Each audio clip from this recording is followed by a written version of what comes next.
ஷியாம் பிரசாத் முகர்ஜி இந்து சட்ட மசோதாவை கடுமையாக எதிர்க்கிறார். சரி. வல்லபாய் பட்டேல் எதிர்க்கிறார். குடியரசுத் தலைவராக இருந்த ராஜேந்திர பிரசாத் எதிர்க்கிறார். ராஜாஜி அழுத்தம் கொடுக்கிறார். இப்ப இவங்கெல்லாம் யாரு? இவர்கள் எல்லோருமே சாப்ட் சங்கிகள். காங்கிரசுக்குள் இருந்து நேருக்கு அழுத்தம் கொடுத்த சாப்ட் சங்கிகள் இன்னைக்கு இருக்கிற பிஜேபி. சரி, இவங்க எல்லாம் நாடாளுமன்றத்துக்கு உள்ள இருந்து எதிர்த்தாங்க.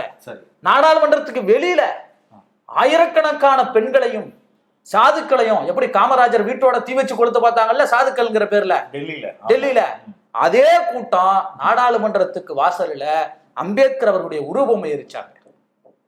நேருவோட உருவமை எரிச்சாங்க. நேரு தான் அம்பேத்கர் இந்த மசோதாவை கொண்டு வரலன்னா நேரு உருவமையா இருக்க போறான்.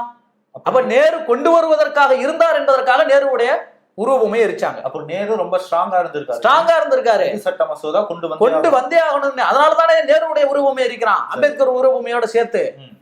அதுக்கு பின்னாடி ஒரு அரசியல் இருந்தது. எப்படியாவது நேருவை காலி பண்ணிட்டு பட்டேல் வரணும், ராஜேந்திர பிரசாத் வரணும், ராதாகிருஷ்ணன் வரணும், எல்லாம் சேர்ந்து சதி திட்டம் செஞ்சுட்டு இருந்தா நேருவுக்கு எதிராக ஒரு சூழ்ச்சி இருந்திருக்கு. இவ்வளவு இருந்திருக்கு.